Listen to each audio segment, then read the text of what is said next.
Ya, selamat pagi Bapak Ibu yang terkasih dalam Tuhan Yesus. Shalom. Kita bersyukur pada Tuhan, kita dapat kesempatan kembali untuk kita beribadah pada Tuhan. Kita akan memuji Tuhan, menyembah Tuhan, khususnya kita akan mendengarkan firman Tuhan yang disampaikan hambanya. Hari ini firman Tuhan dibawakan oleh penginjil Luki. Sebelum kita memulai ibadah kita, ya coba dilihat handphone agar non diaktifkan supaya kita tidak terganggu untuk suara-suara HP ya, supaya kita lebih kusuk untuk menyembah Tuhan Yesus, memuji Tuhan Yesus. Amin. Ya, kita akan memulai ibadah ini. Mari saya silakan Bapak Ibu untuk ambil satu sejenak untuk memohon pimpinan dari Tuhan.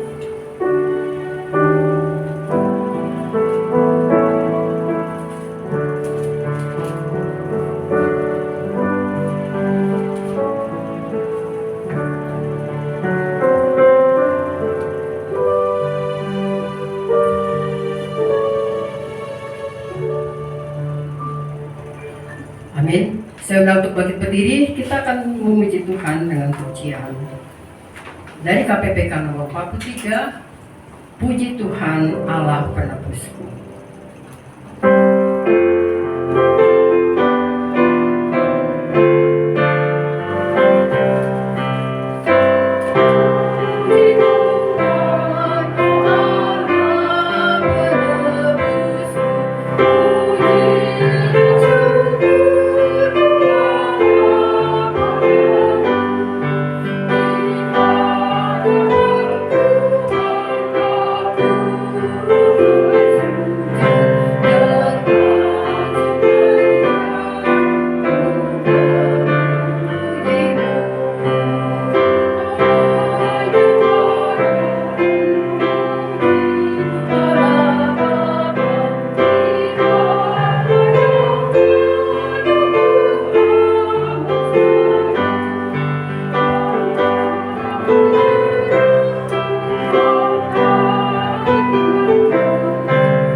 Langit dan bumi dan tetap setia memelihara ciptaannya untuk selama-lamanya. Amin.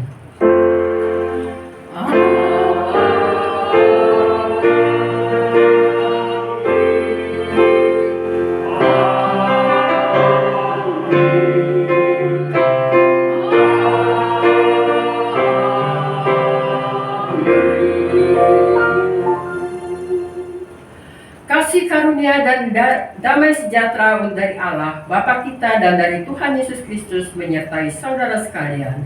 Tuhan besertamu. Silakan duduk kembali. Nats yang mengawali ibadah kita pada pagi hari ini diambil dari kitab Yakobus 2 ayat 23. Dengan jalan demikian genaplah nats yang mengatakan, lalu percayalah Abraham kepada Allah, maka Allah memperhitungkan hal itu kepadanya sebagai kebenaran. Karena itu Abraham disebut sahabat Allah. Ya, kita akan memuji Tuhan dari KPPK nomor 346. Oh Yesus, aku berjanji.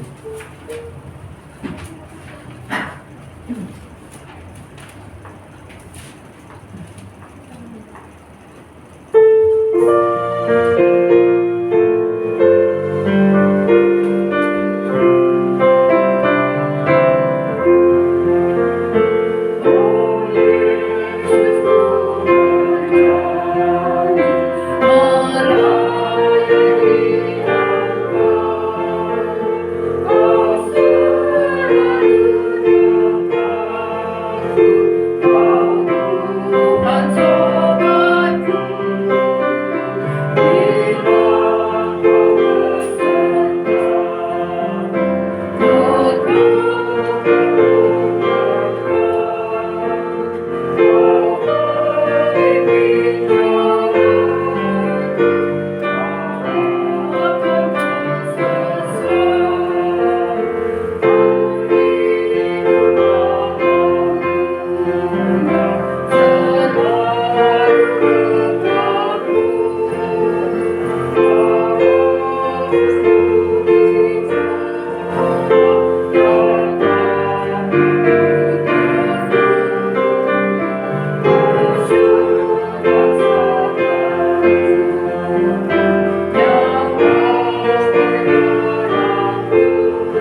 doa pengakuan dosa.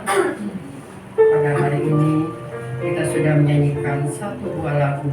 Oh Yesus, ku berjanji melayani Engkau, beri padaku kasih-Mu dan jadi sobatku. Kita akan bawa pujian ini dalam doa pengakuan dosa, supaya kita juga berjanji untuk selalu melayani Tuhan.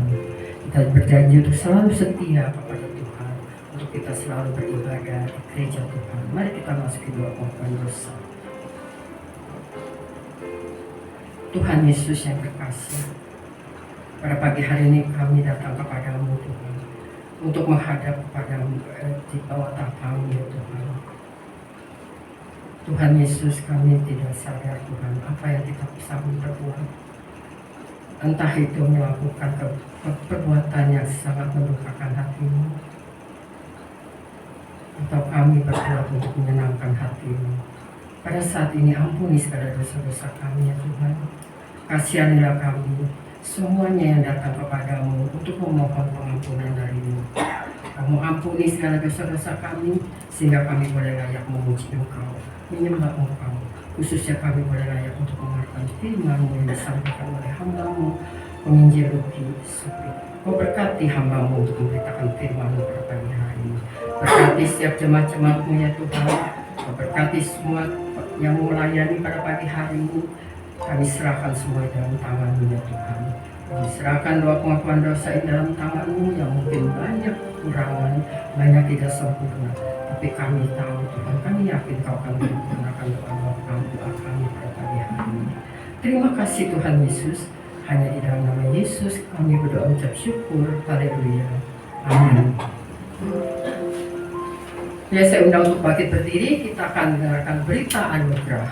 Berita anugerah pada pagi hari ini diambil dari kitab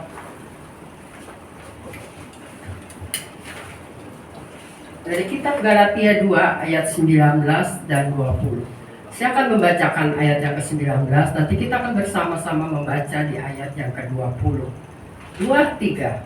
Sebab aku telah mati oleh hukum Taurat, supaya aku hidup untuk Allah. Aku telah disalibkan dengan Kristus. Namun aku hidup, tetapi bukan lagi aku sendiri yang hidup, melainkan Kristus yang hidup di dalam aku. Dan hidupku yang kuhidupi sekarang di dalam daging adalah hidup iman yang bagi anak Allah yang telah mengasihi aku dan menyerahkan dirinya untuk aku. Demikianlah berita anugerah dari Tuhan. Syukur. Damai Tuhan beserta kita semua. Ya, kita akan menyanyikan satu lagu dari KPPK nomor 203, Bunga Bakung di Lembah. Dan nanti kita akan mendengarkan firman Tuhan yang disampaikan oleh hambanya penginjil Luki. Sebelumnya kita akan mendengarkan juga persembahan pujian dari vokal grup Fimas. Kita nyanyikan pujian 203.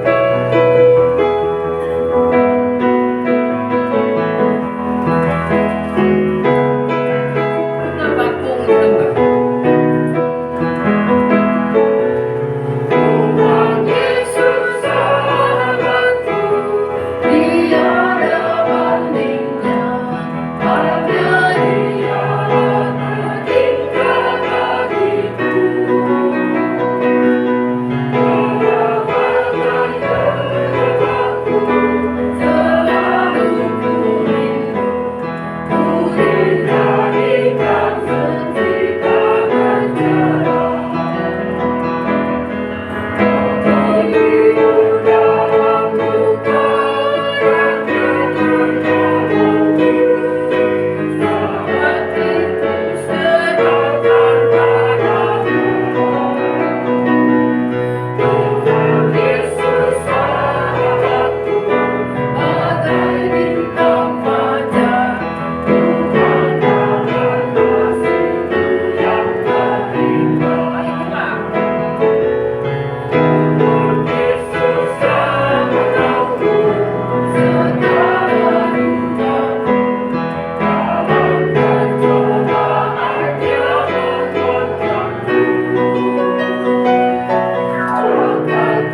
Untuk memuji Tuhan, dan pujian kali ini untuk vokal grup.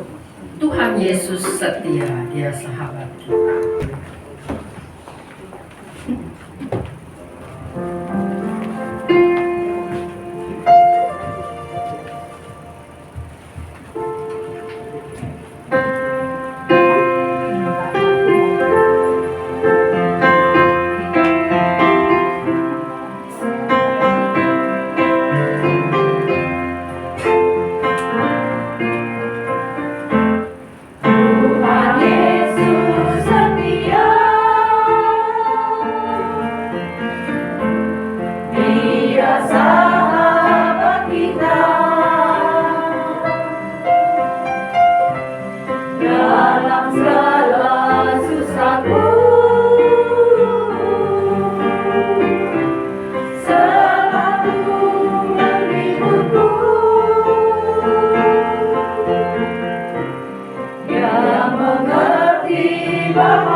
Selamat pagi Bapak Ibu, Saudara yang saya kasih dalam Tuhan. Shalom. Shalom.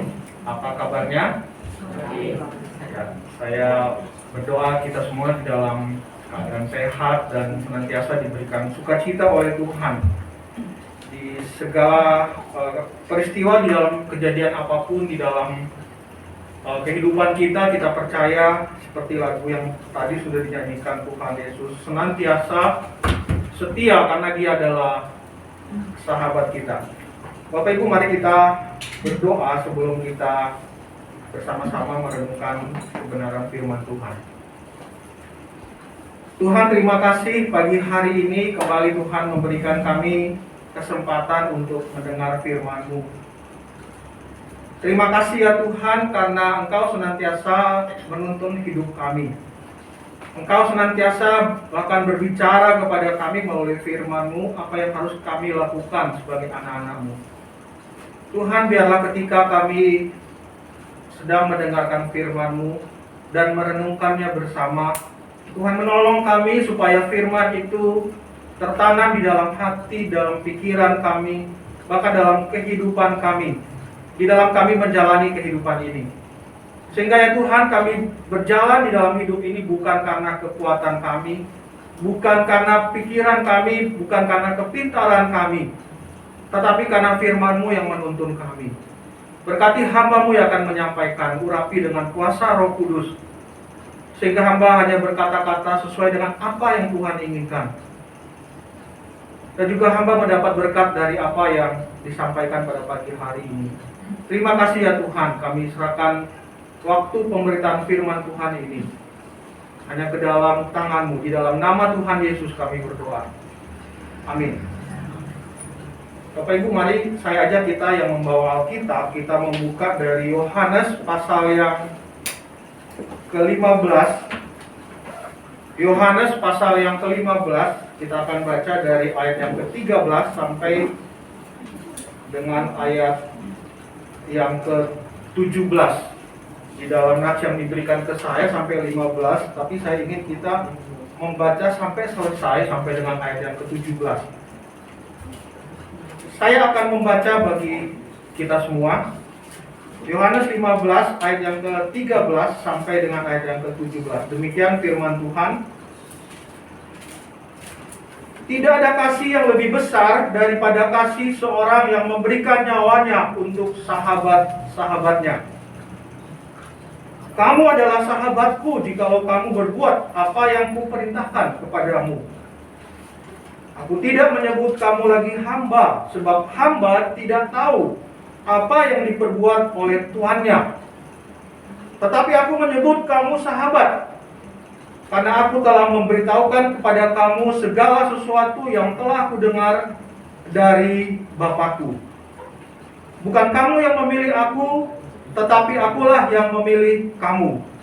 Dan aku telah menetapkan kamu supaya kamu pergi dan menghasilkan buah, dan buahmu itu tetap, supaya apa yang kamu minta kepada Bapa dalam namaku diberikannya kepadamu. Inilah perintahku kepadamu, kasihilah seorang akan yang lain. Demikianlah firman Tuhan. Berbahagialah kita yang membaca dan memelihara firman Tuhan di dalam kehidupan kita. Haleluya.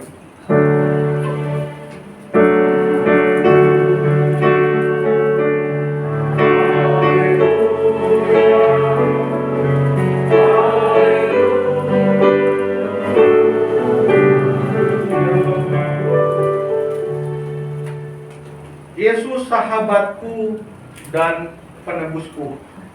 Bapak Ibu Saudara yang saya kasih dalam Tuhan, itulah tema yang kita akan renungkan bersama-sama pada pagi hari ini. Yesus sahabat. Bapak Ibu, mari kita berpikir sejenak ketika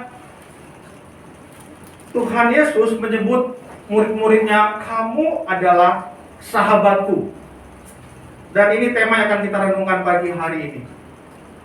Mari kita berpikir sejenak, apakah kita sebagai manusia yang berdosa layak untuk disebut sebagai sahabat dari Yesus yang adalah Allah? Bapak Ibu Saudara, kalau kita baca di dalam Alkitab itu menggambarkan bagaimana sebetulnya Allah itu. Iya, betul, Allah itu adalah kasih. Tetapi di bagian lain Alkitab juga berkata Allah itu adalah seperti api yang menghanguskan. Allah itu bukan manusia.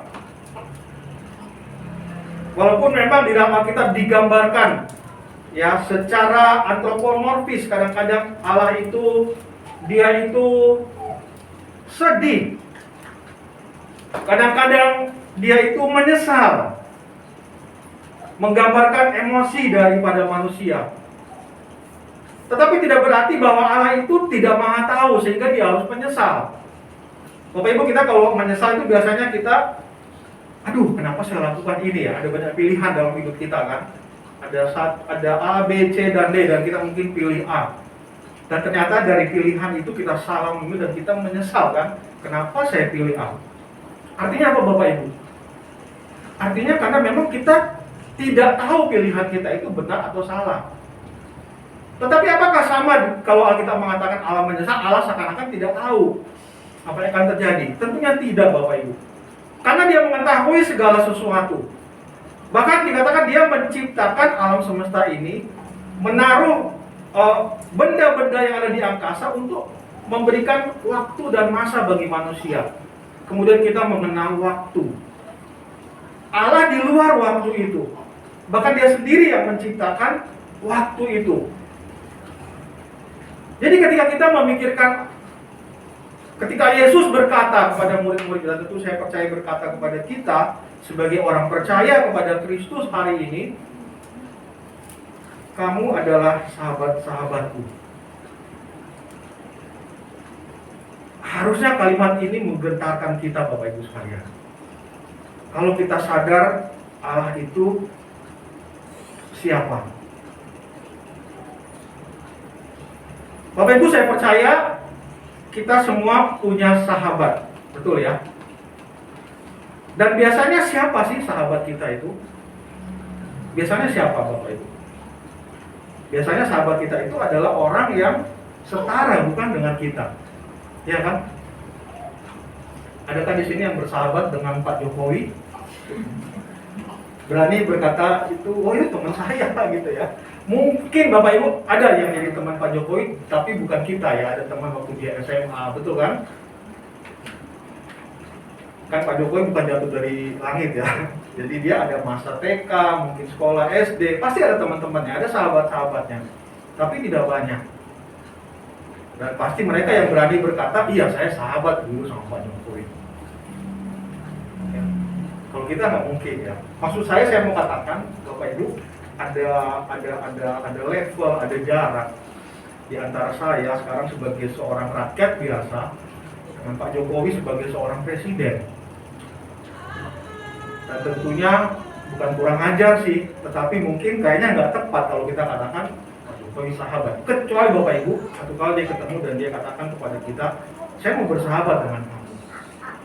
Maksudnya saya mau katakan ini Bapak Ibu bahwa sebetulnya ketika kita mau berkata Yesus adalah sahabatku, pertama kita harus menyadari Bapak Ibu ada level yang jauh sekali antara saya dengan Yesus yang adalah Tuhan, yang adalah Allah, yang mencipta kita, menebus kita dan memelihara kita hari ini. Bapak Ibu, kalau saya tanya ya kepada kita hari ini, kira-kira berapa sahabat yang kita miliki di dalam kehidupan kita? Ada banyak nggak Bapak Ibu sahabat? Ada orang bilang begini,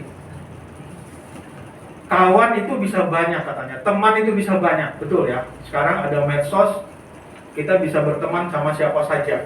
Bahkan kalau kita punya Facebook misalnya, kita nggak kenal, tiba-tiba dia ingin bersahabat kan, add friend begitu kan? Add friend kepada kita, walaupun kadang-kadang kita nggak tahu lagi gitu ya, apakah yang ada di dalam media sosial kita, di akun kita itu benar-benar sahabat, teman, atau orang yang kepo misalnya ya, pengen cari tahu kehidupan kita. Dan biasa juga kita hampir sama Bapak Ibu ya, kita pengen cari tahu kehidupan lain sehingga kita ingin berteman dengan seseorang. Bapak Ibu sekarang saya kasih dalam Tuhan, tentunya sahabat yang kita miliki dalam hidup kita tentunya tidak banyak. Nah di ayat 14 tadi dikatakan Tuhan Yesus berkata kepada murid-muridnya, kamu adalah sahabatku. Pertanyaannya Bapak Ibu sekalian, persahabatan seperti apa yang terjadi antara murid-murid Tuhan Yesus dan juga tentunya dengan kita sebagai orang percaya? Bagaimana kita bisa disebut sebagai sahabat oleh Tuhan Yesus? Tadi saya katakan dia adalah Tuhan dan kita adalah manusia. Dan bukan hanya manusia Bapak Ibu, kita adalah manusia yang berdosa. Sedangkan Yesus adalah Allah yang suci. Bagaimana bisa bertemu antara sesuatu yang cemas, sesuatu yang kotor, dengan sesuatu yang suci Bapak Ibu? Hari ini kita harus pakai hand sanitizer ya Bapak Ibu ya.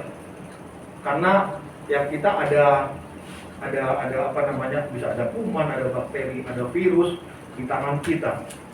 Bertemu dengan ya hand sanitizer kan itu seperti penyuci gitu kan ya, pembersih.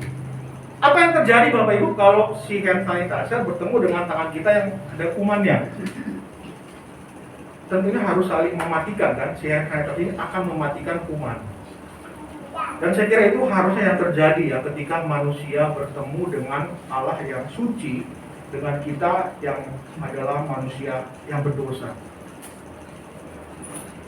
Tetapi firman Tuhan indah sekali hari ini mau berkata, kita baca tadi Yesus menyebut ada murid-muridnya, orang yang berdosa, dan juga kepada kita hari ini, kamu adalah sahabat-sahabatku.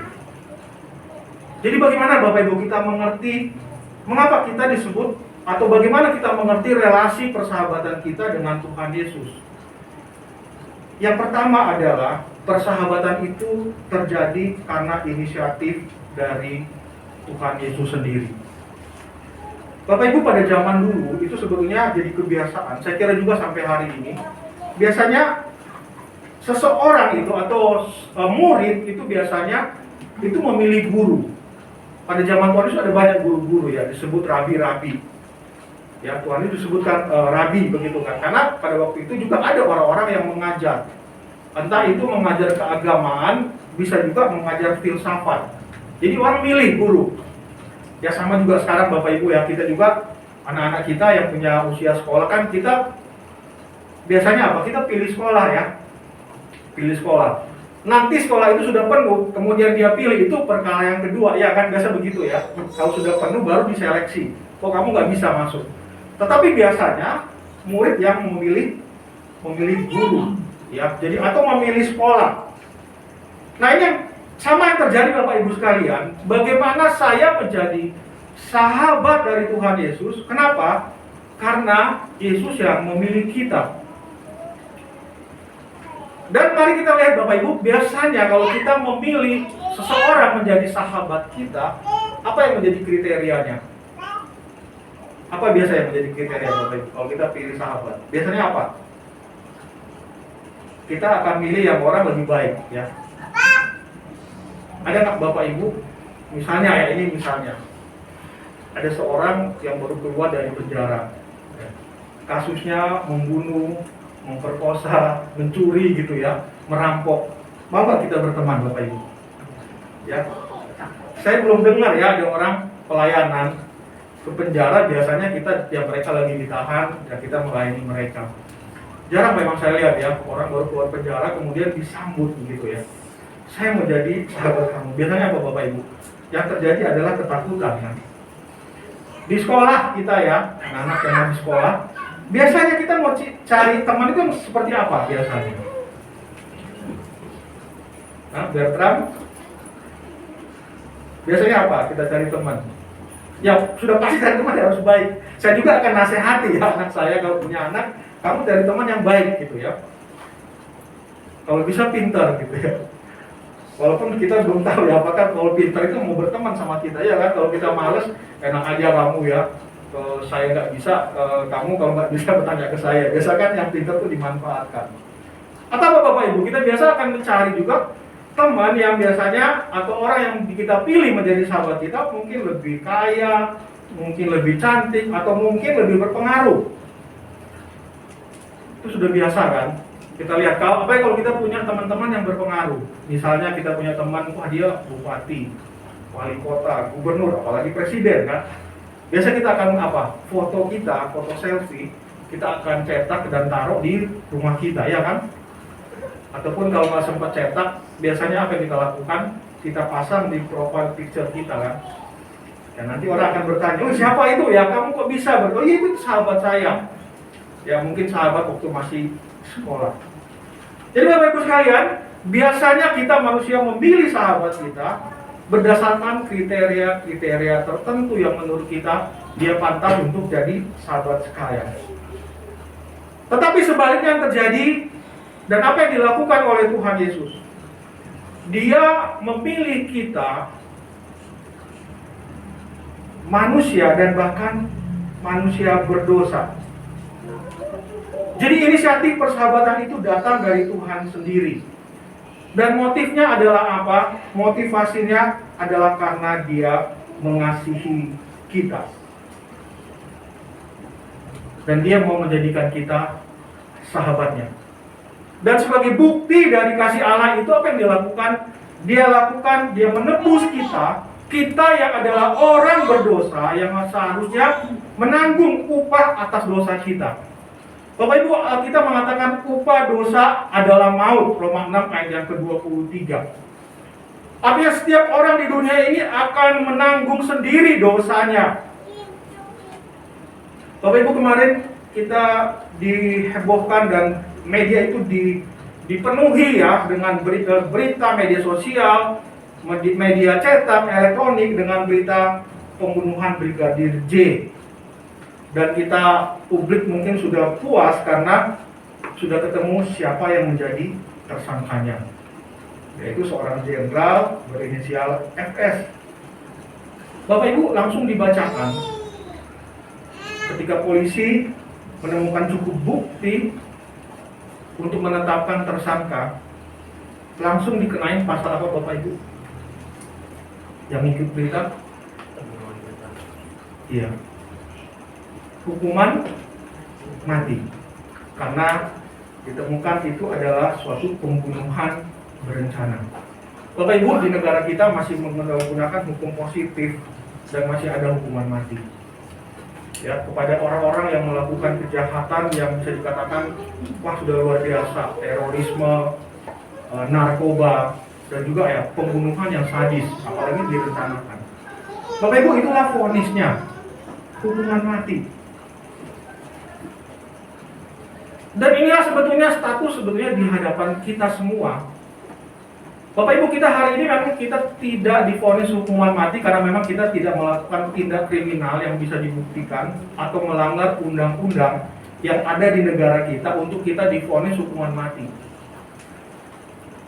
Tetapi tidak ada seorang manusia pun di dunia ini yang bisa lepas dari upah atas dosa yang kita lakukan, yaitu maut.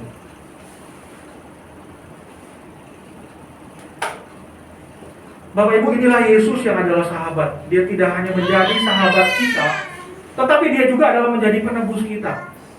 Dosa yang harusnya saya dan Bapak Ibu Saudara tanggung, ditanggung oleh Kristus di kayu salib. Sehingga kita dikatakan adalah orang-orang yang ditebus. Siapa penebusnya? Kristus. Kenapa? Karena dia sendiri yang menanggung hukuman yang harusnya kita tanggung. Bapak Ibu Saudara, hukuman maut itu bukan hanya sekedar hukuman yang ada di negara-negara seperti Indonesia, hukuman mati, mungkin dengan cara ditembak, mungkin dengan cara disuntik racun tertentu sampai dia mati, dan kemudian dia mati. Bukan hanya itu Bapak Ibu. Hukuman atas dosa itu adalah hukuman yang kekal, selama-lamanya. Saya percaya Bapak Ibu, apalagi kan yang dituduh ini dia seorang Kristen ya. Dan sebetulnya kalau kita lihat siapa sih di sini, siapapun yang tidak pernah berbuat dosa, ya mungkin Pak FS dia akan dihukum mati, kita nggak tahu ya, karena pengadilannya belum berjalan, belum putus kan secara final. Tapi seandainya kalaupun dia diputus secara final tetap dihukum mati, dia akan dihukum mati adalah ya tubuhnya dia akan mati. Tapi kalau dia orang percaya, kita punya iman pada Kristus, apapun kejahatan yang kita lakukan di dunia ini, kalau kita percaya kepada Kristus, kita akan mendapatkan keselamatan. Tapi namun kita berpikir ya, kita memang kalau orang bikin dosa kok jahat banget ya. Ya Bapak Ibu, kita ingat di atas kayu salib ada seorang yang berbuat, dua orang ya sebetulnya, yang berbuat dosa itu sebetulnya memang tidak digambarkan dosa apa ya, Alkitab tidak catat secara detail dosa apa yang mereka lakukan. Tetapi kalau orang yang sudah divonis hukumannya disalib, berarti dosa-dosa yang dilakukan itu sangat berat, Bapak Ibu.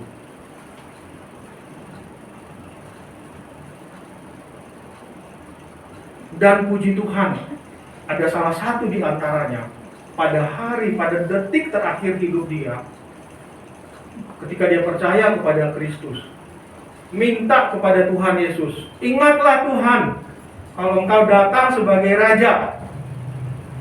Dan hari itu juga Tuhan Yesus berkata, hari ini juga engkau bersama dengan aku di Firdaus. Bapak Ibu, itulah keselamatan di dalam Kristus. Itulah penebusan yang dilakukan oleh Kristus. Kita mungkin bisa melakukan, dan Tuhan juga pasti tahu kita adalah orang berdosa. Tetapi Kristus yang adalah sahabat itu, dia juga adalah penebus kita. Maka Bapak Ibu, di ayat tadi dikatakan, tidak ada seorang, ayat 13 tadi, tidak ada kasih yang lebih besar daripada kasih seorang sahabat yang memberikan nyawa untuk sahabat-sahabatnya. Bapak Ibu, Tuhan Yesus adalah sahabat kita, dan dia buktikan itu dengan memberikan nyawanya. Bagi siapa? Bagi sahabat-sahabatnya yang berdosa. Bapak Ibu, Kristus adalah sahabat kita, tetapi dia juga adalah penebus kita. Harusnya ketika kita merenungkan ini, di dalamnya ada rasa gentar. Saya yang harusnya bukan sahabat Tuhan, dipanggil oleh Tuhan Yesus sebagai sahabat.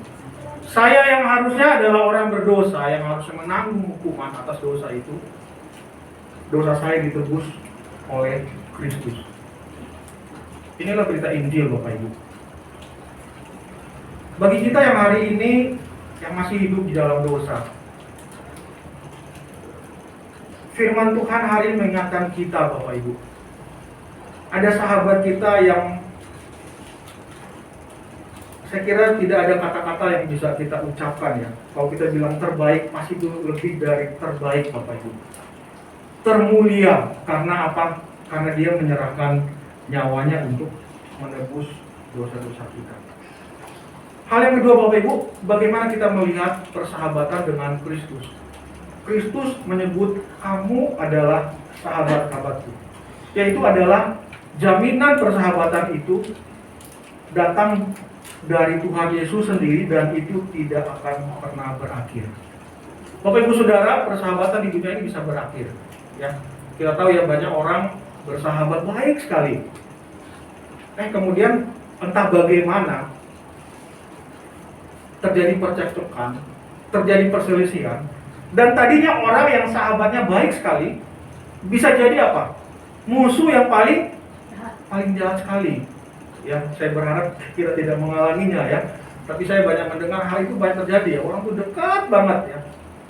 Tapi kemudian menjadi musuh yang paling yang mungkin jadi jadi teman yang baik sekali, kemudian ada di sisi yang paling jahat sekali ya. Jadi musuh yang paling jahat sekali. Dan itu terjadi kepada manusia. Atau dalam kehidupan kita kita juga melihat bahwa banyak sekali persahabatan itu rusak dan berakhir. Apa yang terjadi, Bapak Ibu, biasa kalau kita berakhir persahabatannya, langsung kita delete semua ya. Dari medsos, dari kontak kita, kalau bisa kita blokir nomor HP-nya. Dan itulah persahabatan manusia. Tidak ada jaminan, Bapak Ibu. Tetapi persahabatan dengan Kristus ada jaminannya, dan itu tidak akan berakhir. Dan ini, Bapak Ibu, sebetulnya berbicara tentang konsep keselamatan yang Tuhan berikan kepada kita. Sekali selamat, Tuhan Yesus akan menjamin keselamatan yang Dia berikan itu. Maka Paulus, Bapak Ibu, di dalam Roma pasal yang ke-8 ayat yang ke-25, Bapak Ibu bisa baca di rumah ya. Paulus itu mengatakan begini kepada jemaat. Siapakah yang akan memisahkan kita dari kasih Kristus? Penindasan, kesesakan, aniaya, kelaparan, atau bahaya? Bapak Ibu, Rasul Paulus banyak sekali mengalami hal-hal yang tidak menyenangkan di dalam kehidupannya. Penindasan, kesesakan, bagian lain Paulus mengatakan mengalami bahaya setiap hari. Ya, bukan hanya dari bahaya dari orang-orang nggak beriman, bahkan dari saudara-saudara palsu sekalipun ada. Tetapi Paulus kemudian mengatakan, siapakah yang akan memisahkan kita dari kasih Kristus? Sebetulnya jawabannya adalah tidak ada. Apakah itu penindasan? Apakah itu kesesakan? Bapak Ibu, di dalam persahabatan manusia, biasa kita tuh akan ditinggalkan ketika kita susah. Betul ya? Kalau kita kaya, ya, kita terkenal, kita punya pengaruh, itu otomatis pasti banyak pengen berteman. Gitu ya. Saya punya teman grup di WA ya. Di WA dan mereka suka ketemu. Ya, karena kami jauh di Jakarta, mereka ada di Sulawesi, mereka suka ketemu ya Bapak Ibu. Dan ya salah satu ya yang membuat persahabatan itu terjaga Bapak Ibu, karena memang mereka bisa ketemu, bisa makan-makan bersama ya. Apalagi kalau ditraktir. Dan kebetulan ada seorang rekan saya itu memang nasibnya baik Bapak Ibu ya. Jadi dia jadi akunting di salah satu, pokoknya bagian keuangan di salah satu perusahaan eksplorasi minyak. Jadi dia cukup ya baik secara finansial dan ya, mungkin banyak hal itu ditraktir. Dan kita senang Bapak Ibu ya, kita punya teman yang kaya yang bisa traktir kita. Tetapi ketika orang itu sudah nggak mampu lagi, biasanya sedikit sekali orang yang mau berteman. Ya. Tapi Paulus mengatakan begini, siapakah yang bisa memisahkan kita dari kasih Kristus? Apakah penindasan? Apakah kesesakan, aniaya, kelaparan, bahaya? Jawabannya adalah tidak. Bapak Ibu, saya ada satu klip, Mor bisa bantu untuk kita lihat bersama.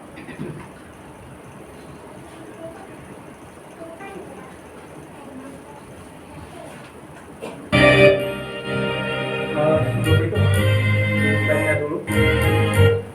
Di slide-nya dulu.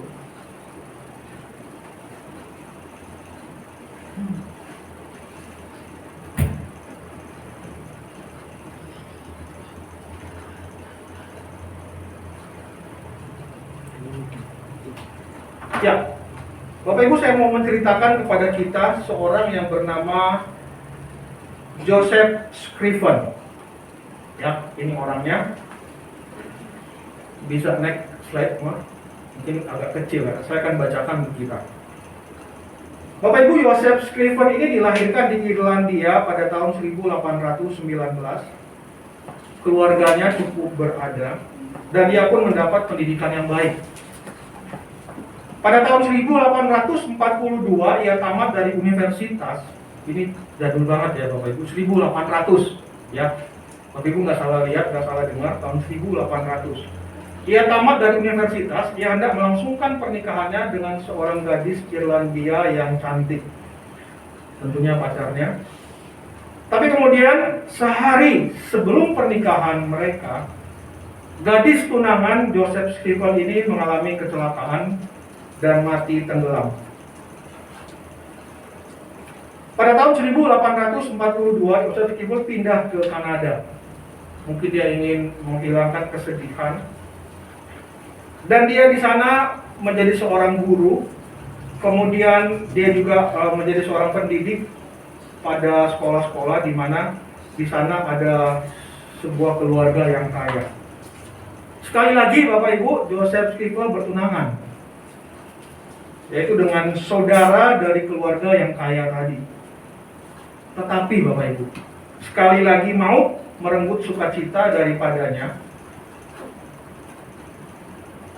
Dan setelah masa sakit yang pendek saja, kekasihnya itu meninggal dunia.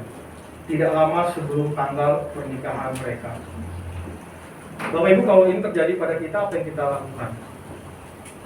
2 kali mau kawin, kekasihnya meninggal. Mungkin kita anak sekarang ya, mungkin sudah bunuh diri kali ya. Nggak kuat untuk menahan beban kesedihan ini. Ini yang terjadi kepada Joseph Scriven.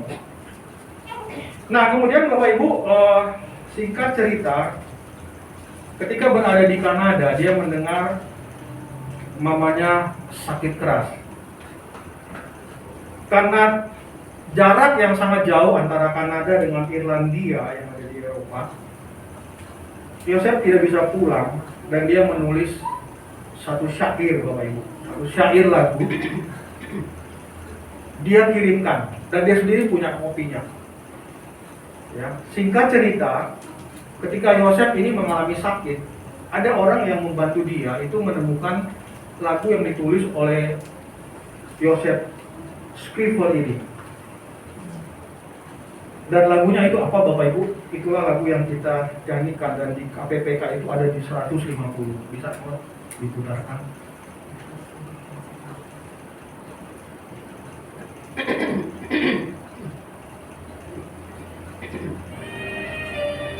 Ya, inilah Bapak Ibu syair dari lagu yang ditulis oleh Joseph Scribble ketika dia kirim surat ke mamanya yang sedang sakit.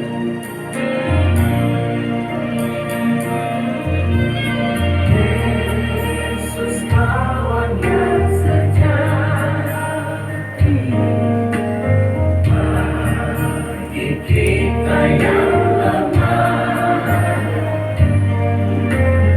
sejati, bagi kita yang lemah, tidak kau boleh dibawa dalam doa padanya.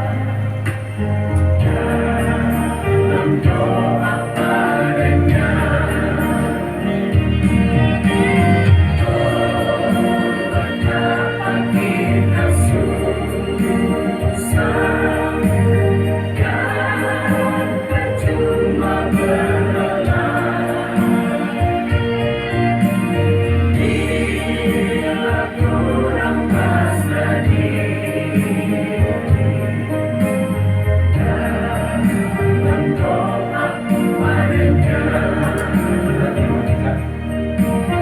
Bapak Ibu silakan cari di YouTube ya, ingin menikmati lagu ini. Bapak Ibu, kata-katanya memang agak sedikit berbeda dalam terjemahannya, tapi punya makna yang sama ya. Kalau di Kidung Jemaat bunyinya begini: Yesus kawan yang sejati bagi kita yang lemah, tiap hal boleh dibawa dalam doa padanya. Oh betapa kita susah dan percuma berlelah, bila kurang pasrah diri dalam doa padanya. Bapak Ibu Saudara, saya tidak tahu apakah Yosef ini seorang Kristen yang maksudnya yang rajin ke gereja ya, tapi saya percaya apa yang dia tuliskan ini dia dapatkan tentunya dari firman Tuhan. Ketika membaca dan merenungkan Yesus adalah kawan yang sejati, dan saya percaya dia orang yang mengasihi Tuhan, dan dia tahu ketika dia berada di masa-masa duka, ketika dia berada di masa-masa dia mengalami tantangan, dia tahu kepada siapa dia harus datang. Kepada Yesus yang adalah kawannya yang sejati. Dan Yesus juga adalah kawan kita yang sejati. Bapak Ibu Saudara, ketika kita bergumul, saya kira hari ini ada banyak sekali pergumulan yang kita hadapi. Ya, menghadapi pandemi, ada yang di PHK, ada yang mungkin secara ekonomi mengalami tantangan, kita mengalami sakit, penyakit, apapun Bapak Ibu di dalam kehidupan kita, ingatlah kita punya Tuhan Yesus yang lebih dulu menyebut kamu adalah sahabat-sahabatku. Bukan kita yang memilih Yesus untuk menjadi sahabat, Yesuslah yang memilih kita menjadi sahabatnya. Saya kira ini satu keistimewaan yang kita punya. Kita disebut sebagai sahabatnya. Bapak Ibu Saudara, yang ketiga, yang terakhir adalah bagaimana kita memahami Yesus adalah sahabat. Bapak Ibu, sahabat, Yesus sebagai sahabat artinya dia adalah Tuhan yang mau berelasi dengan kita. Bapak Ibu Saudara, saya kira tidak ada sahabat yang tidak berkomunikasi. Ya, itu namanya sudah nggak sahabat, ya kan? Sejauh apapun, tantangan apapun, apalagi sekarang sebetulnya nggak ada lagi yang namanya hambatan berkomunikasi. Kita punya HP, kita punya komputer, kita punya internet, bahkan sekarang bisa video call. Dan itulah yang dilakukan oleh dua orang yang bersahabat. Ingin tahu keadaannya, apakah kamu sedang sakit, ya. sahabat berkomunikasi, Bapak Ibu Saudara. Bahkan curhat. Ya. Bapak Ibu, saya tahu memang tidak semua kita curhat semua kehidupan kita kan.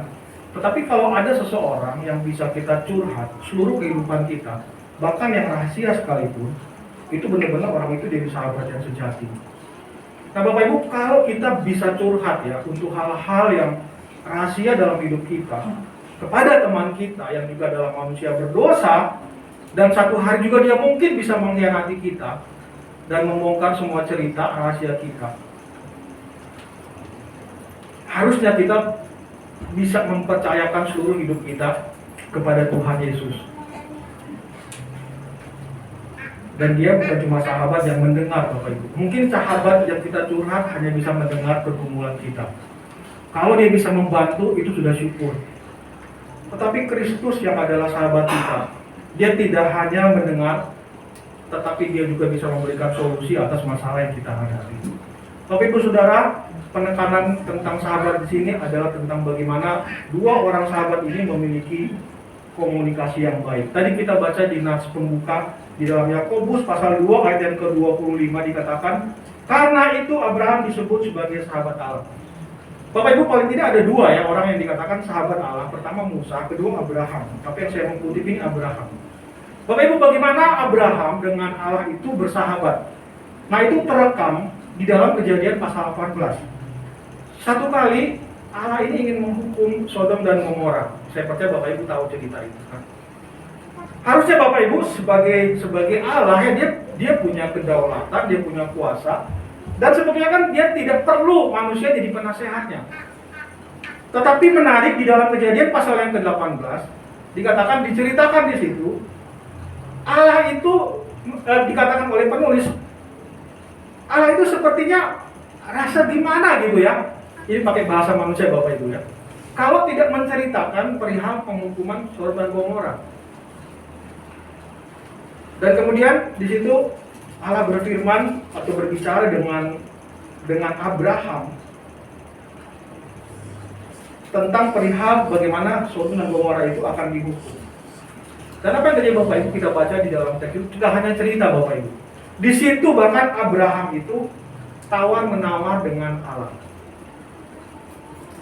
Jadi kalau mau pakai bahasa sekarang nih, sepertinya Allah itu curhat kan dengan Abraham. Abraham, ini kota Sodom dan Gomora sudah kelewatan. Dosanya sudah sampai ke langit, maksudnya sudah terdengar. Bukan Allah nggak dengar gitu ya Bapak, tapi itu hiperbola ya. Mau mengatakan bahwa betul-betul sudah sangat keterlaluan, sudah sangat kelewatan, itulah bahasa kita hari ini. Dan kemudian di situ terjadi dialog. Ketika Allah mengatakan akan melakukan penghukuman, Abraham itu kemudian apa yang dilakukan? Sebagai seorang sahabat, Abraham kan nggak serta-merta silakan Tuhan hukum saja, enggak ya. Abraham bahkan mengeluarkan isi hatinya. Dan itulah Bapak Ibu, kita sebagai orang percaya datang kepada Tuhan, bisa kita mengeluarkan, kita bisa mengatakan apa yang ada dalam pikiran kita, walaupun kita juga sadari itu terbatas, dibatasi juga oleh kuasa Tuhan. Pada akhirnya memang kuasa Tuhan lah yang akan terjadi. Tapi Abraham berkata begini, Tuhan kalau ada 50, apakah tetap mau dihukum? Kemudian Abraham tuh mikir mungkin ya, kayaknya gak mungkin ada 50, kurangi deh, kurang 5. Tuhan kalau 45 bagaimana? Ya di Kejadian 18 itu tidak dikatakan ada dialog, Abraham cuma merasa sendiri saja kan. Kemudian dia merasa kayaknya kurang 5 lagi, 40. Nah itu kan dari kurang 5, kemudian kurang jadi 10 ya. Jadi 40, 30, 20 sampai ke 10. Kemudian Abraham stop minta, dan memang di Alkitab itu juga dikatakan kemudian Allah itu pergi. Ya, tetapi apa yang terjadi adalah Abraham itu berdialog dengan Tuhan. Makanya dikatakan Abraham itu adalah sahabat Allah di dalam Yakobus 2 ayat yang ke-25. Dan tentunya juga berkaitan dengan iman dari Abraham sendiri, sehingga dia bisa berbicara dengan Allah. Bapak Ibu Saudara, persahabatan kita dengan Kristus artinya ada komunikasi kita dengan Dia. Kita berbicara kepada Tuhan di dalam doa kita, dan kita mendengar apa yang Tuhan mau katakan kepada kita dari firman Tuhan yang kita baca. Bapak Ibu, masalahnya dalam hidup Kristen kita, pasti ya saya yakin kebanyakan kita lebih banyak berdoa daripada baca Alkitab. Benar nggak Bapak Ibu? Atau sama ya? Kalau dalam sekolah minggu, baca kitab suci, doa tiap hari gitu ya. Dan saya percaya banyak sekali, lebih banyak kita bicara kepada Tuhan. Artinya apa? Kita mengungkapkan isi hati kita kepada Tuhan. Sekarang kapan Bapak Ibu Tuhan mengungkapkan isi hatinya kepada kita?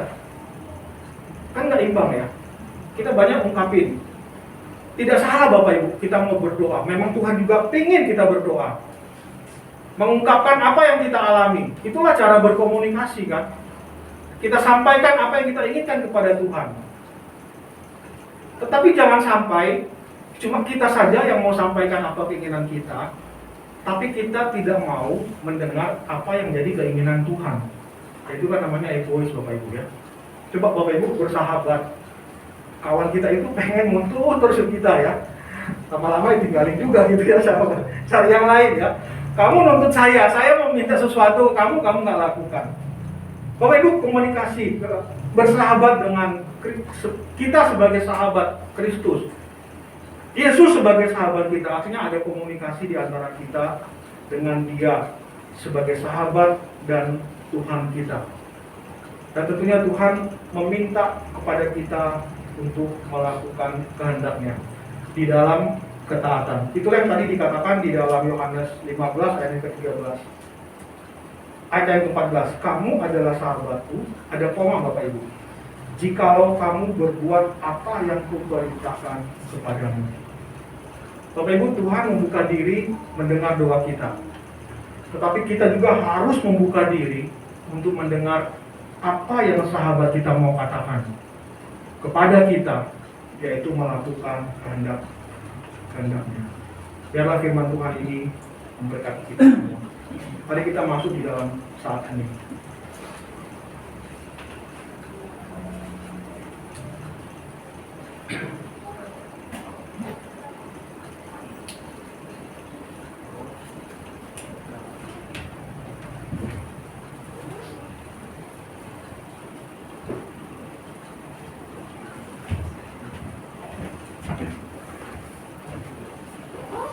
Mari bersama diri. Marilah kita bersama dengan makalah masa lalu, masa kini, dan masa depan, mengingat janji baptis kita menurut pengakuan iman Rasul. Aku percaya kepada Allah, Bapa yang Maha Kuasa, Khalik langit dan bumi, dan kepada Yesus Kristus, Anak yang tunggal Tuhan kita, yang dikandung daripada Roh Kudus, lahir dari anak darah Maria, yang menderita sengsara di bawah pemerintahan Pontius Pilatus, disalibkan, mati dan dikuburkan, turun ke dalam kerajaan maut, pada hari yang ketiga bangkit pula dari antara orang mati, naik ke surga, duduk di sebelah Allah, Bapa yang Maha Kuasa, dan pada sana Ia akan datang untuk menghakimi orang yang hidup dan yang mati. Aku percaya kepada Roh Kudus, pilihan kudus dan Am, persekutuan orang kudus, pengampunan dosa, kebangkitan orang mati, dan hidup yang kekal. Amin. Silakan duduk.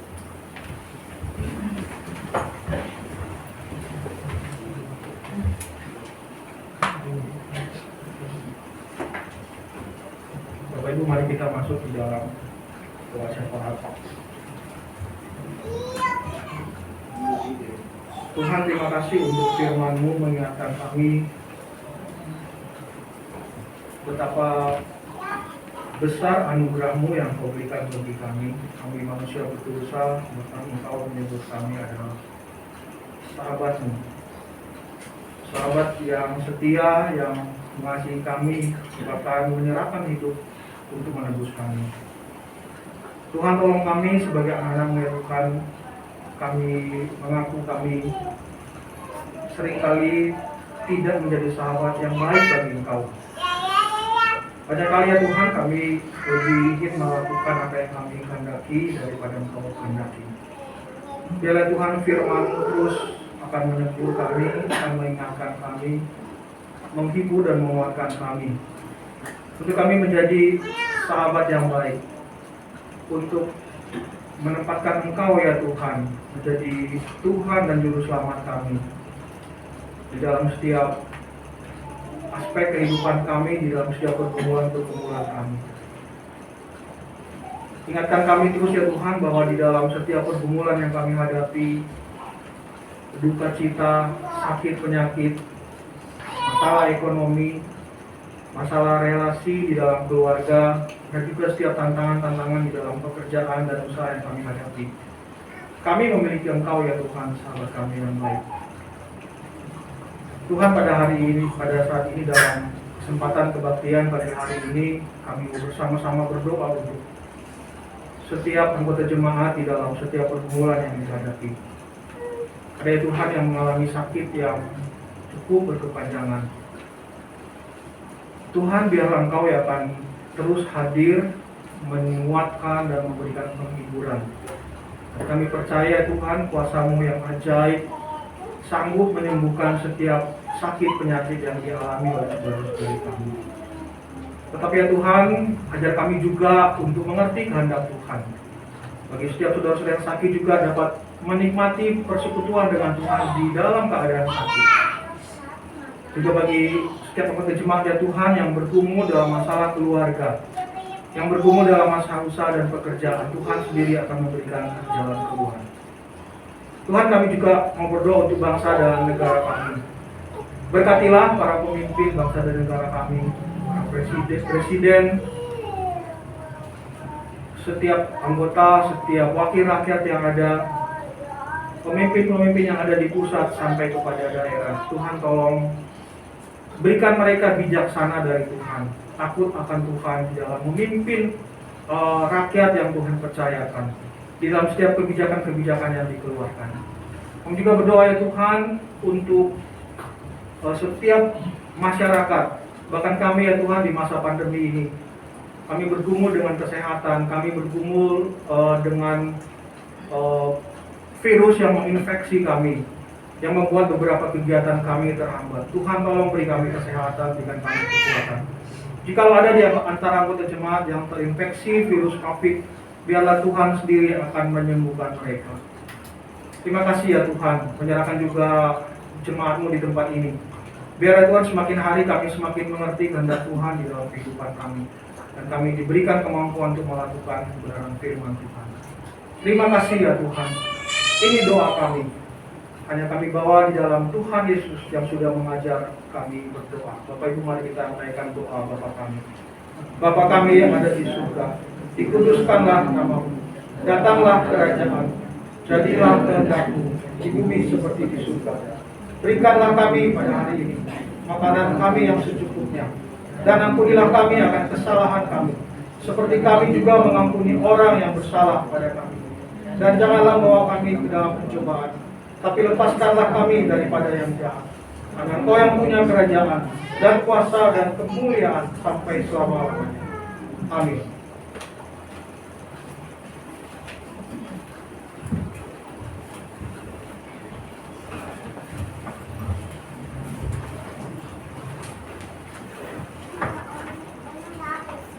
Ya, puji Tuhan, kita sudah diberkati oleh kebenaran firman Tuhan pada pagi hari ini yang disampaikan oleh hambanya, penginjil Luki Supir. Sisi Luki, Tuhan Yesus memberkati ya. Tiba saatnya kita akan memberikan persembahan. Tapi sebelum kita memberi persembahan, mungkin saya lihat ada ibu yang baru datang pada pagi hari ini. Selamat datang Ibu, silakan boleh memperkenalkan diri supaya jemaat semuanya boleh mengenal dua ibu ini. Silakan, namanya siapa dan tinggalnya di mana. Silakan Ibu. Saya namanya Erna Tira. Saudara saya Hira Penjana. Kita tinggalnya di Latimas di dekat Tanah Kosong. Saya asalnya dari Tuban NTT. Terima kasih. Terus silakan, terima kasih, Tuhan Yesus memberkati ya. Dan mungkin ibu itu yang di belakang Ibu Lanji. Oh, Ibu Mesin ya. Oh iya. Selamat datang kembali Ibu Mesin. Tuhan Yesus memberkati. Terima kasih pada semuanya. kita merasa bersyukur kita boleh berkumpul kembali di ibadah kita pada pagi hari ini ya. Terima kasih. Ya, tiba saatnya kita pada hari ini untuk memberikan persembahan yang terbaik bagi Tuhan Yesus. Persembahan ini dialaskan dengan firman Tuhan yang diambil dari kitab Lukas 6 ayat 38. Berilah dan kamu akan diberi, suatu takaran yang baik, yang dipadatkan, yang digoncangkan, dan yang tumbuh keluar akan dicurahkan dalam ribaanmu. Sebab ukuran yang kamu pakai untuk mengukur akan diukurkan kepadamu. Ya, kita menyanyikan pujian persembahan dari KPBK nomor 348. Yang ku persembahkan berasal darimu. Jadi saya silakan petugas persembahan untuk pelayan.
Silakan bangkit berdiri.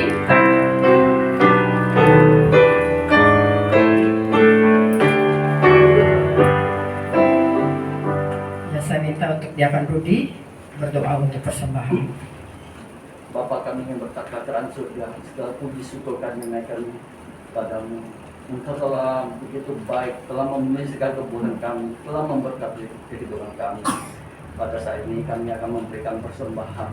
Berkatilah persembahan kami Bapa, suci dan kuduskanlah, agar dapat dipakai untuk pekerjaan-Mu melalui gereja kami. Berkatilah tangan-tangan yang memberi, berkatilah tangan-tangan yang mengelola semua kemuliaan hanya untuk-Mu. Hanya di dalam nama Tuhan Yesus kami naikkan doa dan bersyukur. Amin. Amin. Ya, kita akan mengakhiri ibadah kita. Segala puji dan syukur dan kemuliaan bagi Tuhan. Kita akan mengakhiri ibadah kita dengan doksologi, dan nanti kita akan menerima doa berkat dari hambanya penginjil Luki Suping.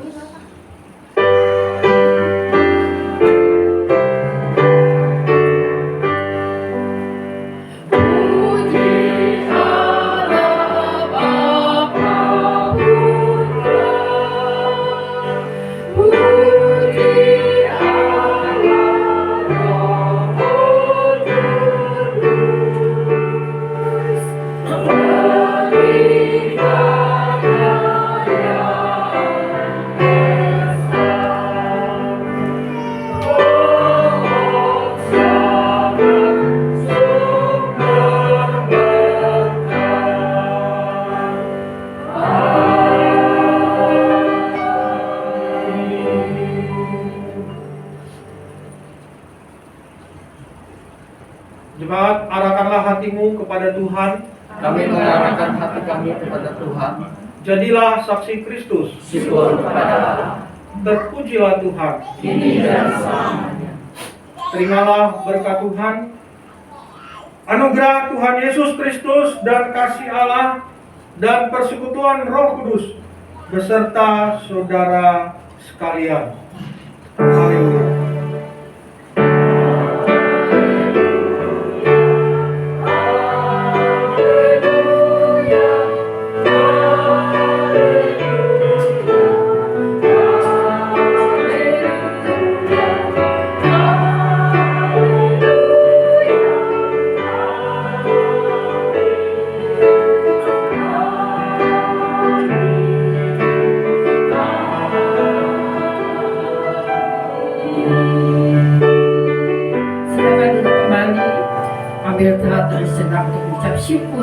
Tuhan.